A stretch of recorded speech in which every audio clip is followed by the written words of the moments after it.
Bom dia, boa tarde, boa noite, a depender do horário que você está assistindo essa apresentação. Meu nome é Lohana, eu sou discente da Universidade Federal do Maranhão, estou apresentando um seminário da disciplina de paradigmas de programação, baseado na linguagem de programação Julia, né? A gente pode começar aqui, então, falando da história da Julia, né? A Julia aqui eu coloquei que ela teve os criadores, seus autores foram o Jeff, o Stefan, o Viral e o Alan, tá? A Julia ela foi criada lá em meados de 2009, ela é uma linguagem bem recente, tá? E ela teve seu lançamento só 3 anos depois, né? Em 2012. Bom, basicamente, qual foi o motivo da Julia ter sido criada, né? Qual foi o grande motor por trás dessa criação? Ela basicamente veio com o objetivo de resolver o chamado problema das duas linguagens, né? Esses criadores, eles queriam uma ferramenta que unisse a velocidade absurda da linguagem C, que a gente observa, hoje em dia com a simplicidade e a elegância que a gente encontra no Python, né? Como eu coloquei aqui do lado. Ela teria de ser rápida como a linguagem C, simples e amigável como Python e eficiente também como os cálculos científicos no MATLAB. Tá? Essa foi sua principal função aqui na criação. A gente pode pular para o próximo slide e falar das suas principais características, né? Vale destacar que a Julia ela é uma linguagem de alto nível e de código aberto. Um erro comum é achar que ela é interpretada como Python, mas na verdade a Julia ela passa por uma compilação pura que se chama JIT ou o Just in Time, né? Que usa a infraestrutura do LLVM, como eu coloquei aqui.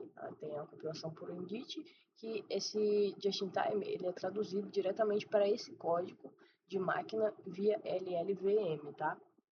E isso faz com que o código ele seja convertido diretamente para a linguagem de máquina na hora da execução, o que garante uma enorme velocidade e tipo, ela possui uma tipagem dinâmica e suporte nativo para comunicação paralela, e o que torna ela muito mais eficiente em trabalhos.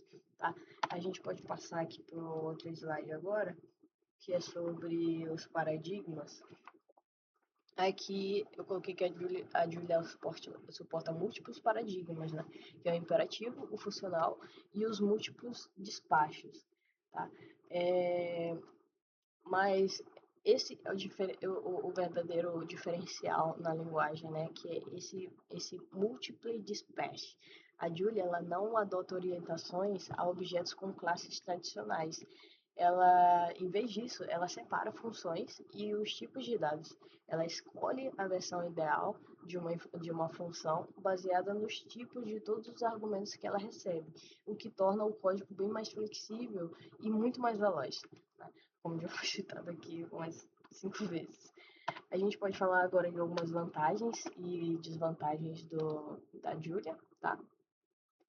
Passando ligeiramente pelas vantagens, a gente pode listar o seu desempenho computacional de elite, ela possui uma sintaxe limpa e uma integração fantástica com códigos legados em C, né? O Fortran e o Python também. E aqui, como desvantagens, a gente percebe como ela é uma linguagem recente, né? Por ser mais recente, ela enfrenta o desafio de ser uma comunidade menor do que a do Python, menor do que a do C. E então ela tem poucas bibliotecas, ela tem, não poucas, ela tem menos bibliotecas gerais. E o fenômeno conhecido como o problema do primeiro gráfico, né, que causa uma pequena lentidão na primeira vez que o script é rodado devido ao tempo de compilação do Git inicial. Aí a gente pode passar aqui por as aplicações agora, que falando basicamente que hoje em dia ela é uma forte ferramenta no mercado e na pesquisa científica, é aplicada em inteligência artificial, ciência de dados, aprendizado de máquina e simulações computacionais. Ela é operada também por instituições gigantes como a NASA, o MIT, a Pfizer e o BlackRock, né? Aqui, diretamente, eu vou passar logo para o exemplo do código. Para mostrar algumas características dessa linguagem Julia, eu preparei esse exemplo em específico que calcula a área de um círculo a partir do raio informado pelo usuário, né? Na primeira linha, a gente tem um comentário identificado pelo símbolo, só pelo jogo da velha, né? E que eles serviriam apenas para explicar o código e não seriam executados pelo programa. E na linha abaixo, ela é criada uma função chamada calcular área. O nome da função ela foi excluída justamente para indicar essa finalidade. Entre parênteses, a gente tem o parâmetro R, que ele representaria o raio do círculo. Depois, depois do sinal de igualdade, a gente tem essa operação, né, que é a área do círculo. E o símbolo π ele representa a constante matemática π, que faz a parte da linguagem Julia, e o r ao quadrado significa o raio elevado ao quadrado. Essa linha ela mostra uma característica interessante da Julia, que é possível criar funções de forma compacta, em apenas uma linha. Tá? Então, deixa o código muito mais eficiente e prático. Na próxima linha, a gente tem esse comando aqui, que é o println, né? Esse comando ele imprime uma mensagem na tela e ao final dela ele pula para a linha seguinte. Nesse caso, ele exibe o título Calculadora Científica Julia, que eu coloquei aqui, tá? Em seguida, a gente usa o comando print, normal, que tem aquele lá do Python, que ele também escreve uma mensagem na tela, mas sem quebrar a linha, diferente do ln aqui, do println no final. E isso permite que o usuário ele digite o valor logo após a mensagem, tá? Então, na linha raio igual a persfloat 64 headline, esse comando aqui, ele acontece a leitura do valor informado pelo usuário, né? O comando headline, ele captura tudo que foi digitado no teclado. Com esse valor é recebido inicialmente como texto. A gente utiliza a função parse para converter em um número do tipo float, que é esse float 64, que representa os números decimais, né? Depois disso, a gente tem a variável área, tá? Essa variável aqui, que ela recebe o resultado da função, do calcular área, aqui, e passa o valor do raio como argumento. Ou seja, esse momento, o programa ele realiza o cálculo da área do círculo. E por fim, a gente tem o println, que ele exibe o resultado na tela. Dentro do texto aparecem as expressões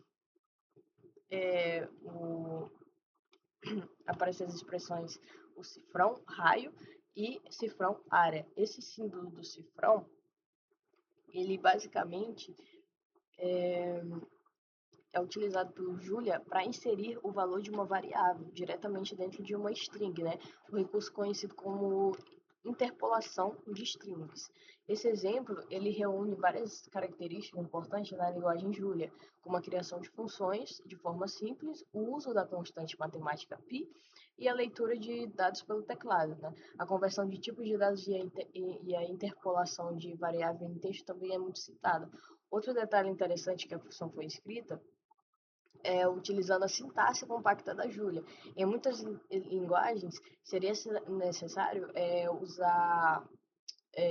utilizar palavras function ou end, mas a Julia ela permite definir funções simples em apenas uma linha, deixando o código bem mais limpo e fácil de se ler. Né? Então, esse foi o códigozinho. E por fim, concluindo, a Julia ela se mostra uma linguagem bem inovadora, né, com imenso potencial para o futuro da computação de alto desempenho, unindo essa simplicidade técnica de relação entre linguagens e eficiência real. Tá? Então, eu espero que tenha ficado bem claro para todo mundo, né, sobre a linguagem em si. E, por hora, é isso. Muito obrigado pela atenção.